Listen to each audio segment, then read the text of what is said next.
So I only have this slide about the network as a whole because I'm assuming you already know at least a bit about CSID Network, enough to have signed up for our committees. So I think most of you have gone to either the network launch event or an in-person event. If you were not able to, we do have recordings of all of those, so please check those out. But CSID Network really is set up to enable our members to collaborate on co-designing, building, and maintaining impactful CSID tools. As you know, CSID stands for Climate Sensitive Infectious Diseases. And how do we enable this kind of collaboration? So right now we have 3 different, let's say, buckets of work.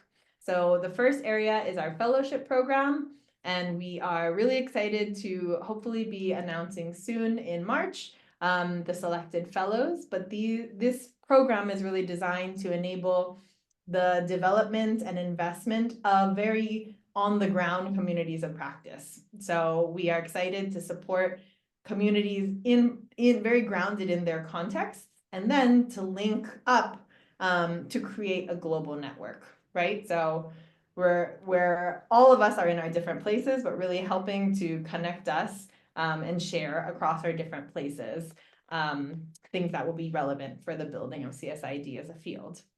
The second bucket of work is our gatherings. So we will be, as you saw, soon hosting virtual event series, specifically on our working group ideas, but we'll be having other kind of virtual series similar to that. And then every year we are planning for our in-person gathering. So I think you've seen our next one will be in Thailand in July. And we're really excited to have the opportunity to bring people together for that, to learn, to grow, to share, to be together. And then our third bucket of work are our working groups. And so this is really where we are hoping to push forward topical areas of interest. So these could be on interoperable data for CSID research. This could be on best practices for software development relevant for CSID, various topics. And so we are in the process to eventually get us to having working groups, hopefully by around September of this year. And then finally, yeah, the community-led, governance structure. So you are part of that, in my opinion, which is the committee structure run by members, and also the working groups will be run by members. So we're really trying to cultivate and build a member-run network in a very democratic fashion. So on that note, over to Amethyst. So we'll be spending more time talking about democratic governance in depth later on, because we really want to emphasize making sure that you all have plenty of time to talk about the work. I'm going to keep this short and brief and high level. So please know this is not the only training you'll get, just a little taste in the test. And so our network is going to be governed with democratic governance, which is a frame for how we make decisions and steward our work together. So we are drawing specifically from a practice of democratic governance that comes from cooperatives, cooperative businesses, cooperative entities, organizations. That's what my background is in. And so I like to share something that really resonated in other groups, was sort of sharing a story or a metaphor rather than getting into the nitty-gritty details of what democratic governance is. So I'll say typically when it comes to governance, which is a big word for how we make decisions and work together, there's governance in our household. Somebody probably, especially if you have kids, right? Parents are governing, right? They're deciding when there are meals, where people are going to school, what's happening. In our workplace, there's usually varying levels of governance. And in our day-to-day, what other governance we participate in politically, it all sort of depends on where we are and what groups we're a part of. But most of us do not have governing power in our workplaces and in how we do work. And so I'll just make the comparison.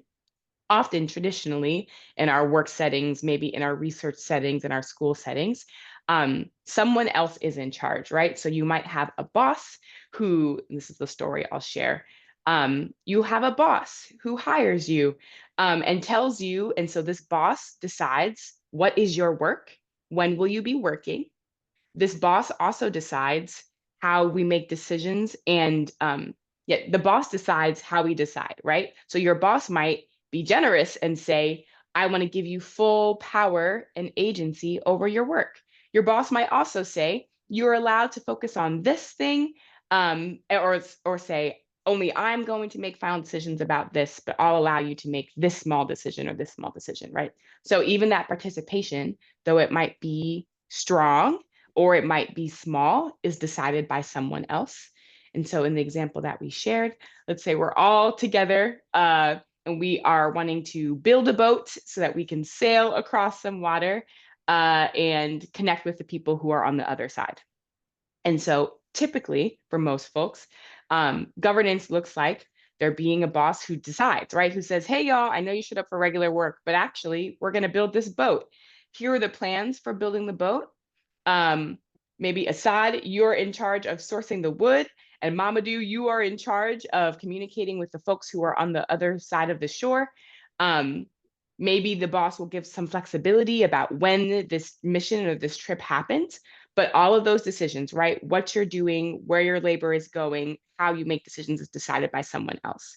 The frame of our network, again, in the practice of democratic governance that we are leaning into, is one where we as a collective, as a membership, decides. So we together, we've empowered ourselves to say, hey, I think it would be in our best interest to sail across this water so that we can connect with the people on the other side. And together we say, well, how do we want to do this? So together as a group, we decide how we want to decide. We say, and so maybe we decide, Assad, you're really great at communication. You reach out to folks and we ask, what other skills do we have in this group? And we are able to, again, decide how we want to split the work amongst ourselves. We make that decision together. We sail across the water. And then at that point, we also decide what is the outcome of our work, right? What do we want to do with the products of our labor? And all of that benefit is primarily, that benefit is determined by the folks who are a member of the group and splits evenly amongst the folks who are a member of the group. And so I like that example just to sort of illustrate the difference and to emphasize that this is a new way of doing work together. It comes with its challenges, right? Being in charge is a big responsibility. But we also believe that the folks who have been doing this work that are on the ground are the best positioned to know how to do it well. And that by working together in a highly participatory nature, by making decisions together, by sharing ownership, responsibility, and benefit, that we'll be better able to accomplish our goals and prepare for a future where we all have what we need, right? And so that's the frame that really draws me to cooperatives, this idea of practicing for when we win. So if we have all the money to fund our projects that we need, if all of our obstacles were sort of to disappear, many of us wouldn't actually be ready to take advantage of it, right? Because we haven't had the opportunity to really work together, to really decide our own fate. And so the hope is that this network will be a space for us to practice that. It will come with its challenges, but we also believe that it will come with really amazing opportunities and space for growth for everybody who's a member of the network. So again, I will just very quickly speed through. There are many structures and tools for organizing this work. It might be very familiar to approach your work this way from a democratic governance frame. It might be new for folks. I want to emphasize that this is, if it is new, we are not navigating uncharted territory. There are lots of folks, again, especially drawing from cooperative practice, who have been doing this for a long time and have gifted us with tools and structures that we can use so that we don't feel like we're starting from scratch. So some examples, or I'll say our goals is to balance direct involvement. So we don't want everybody to have to be at every meeting, but we want the right folks in the room making decisions that impact our work, making sure that we have strong information sharing practices so that if you aren't at a meeting, or so that you don't have to be in every space, you still know what's happening. So again, we don't want you all to have to be at every membership meeting to know what's happening with membership. I think Angela, you were screen sharing maybe your desktop. Sorry, I'm struggling to just get people on the dock. Let me just make sure I Yeah, get no worries. Ibrahim on, but then I'll screen share again in a second. Yeah, no worries. I mean, and I'm pretty much at the end. So the balance is again direct participation with strong information sharing and efficiency. And I always like to say efficiency for me is not about being machines who just pump out work. It's recognizing that everybody in this room is doing other work, is involved in other things, and that your time and energy is precious. So we really want to be careful and intentional about setting up systems that support our work, but also don't overload us and actually work. That's the goal. So again, we'll come back to this in more detail later on. I will be supporting this network as a governance coach. So again, you all are empowered as members to drive and direct this work. Staff will be here as supports. And I'll clarify that I am not a staff member. I'm here as a coach specifically around governance. So we'll be learning a lot as you all do work together. And if there are tools that you need, if you want to run an idea by me, that's the sort of support that I'm here to offer. Um, but I'll pause here and just check in. I would love to hear what folks think about this approach to doing our work about democratic governance. So I'm open to reactions and comments, and I'd also love to hear any questions if people have them about about the things that I shared. And I'll pause here. So I think just quickly on this one, wanted again for clarity to talk about how committees relate to staff. So Amethyst clarified she is not staff, she's a coach, and we hope to have other resource people like Amethyst available to you all as you need. I am staff, I'm one of two currently, but we are hiring two more. I think at any one point, I don't expect the staff to be more than 4 or 5. So the idea is to keep staff lean. But basically, staff are here to support the committees. On the left-hand side here, you see committees are the leads, right? So committees are leading on the work outlined. Committees are collaborating with other committees on overlapping areas of work. And for this committee specifically, we have outlined already some ideas of the other committees that you'll probably be working with. And you will also individually be actively participating as core members of the network. So we are still working on our membership agreements. The membership committee is working on that as we speak. But you know, especially those who have already decided to serve and commit to being on a committee, we are treating you as full core members. So what does that mean? That you get all the benefits and all the expectations of members, and that includes priority to attend our in-person gatherings. It also gives you voting rights for things like voting on our working groups, which are the working groups topics that you want to see selected. You all will be deciding that. So things like that are part of what it means to be a core member. And then lastly, it's on the committees to reach out to staff for support. We really don't want to be micromanaging committees like, okay, so you have to do this, this, this, and you said you're going to do that. No, the idea is that committees are on the staff, like, hey, you said you're going to send us a Zoom link. What happened? You know, hopefully you don't ever have to do that. We will be very quick and responsive. But the idea is that the committees, again, are taking lead, right? And staff are there to support. So on the staff box here, staff as support for committee work.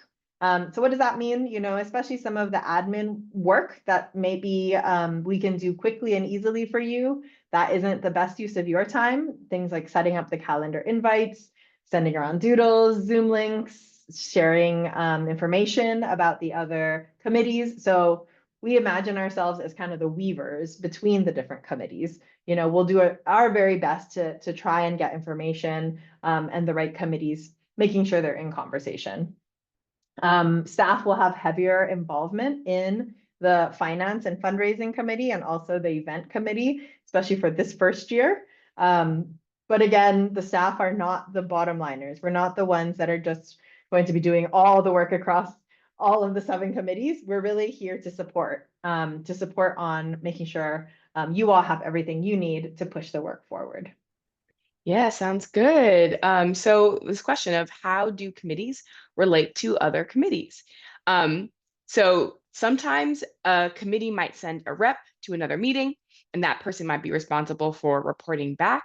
I really want to emphasize here that different work might call for different things, and so how committees relate to other committees depends on what both committees need.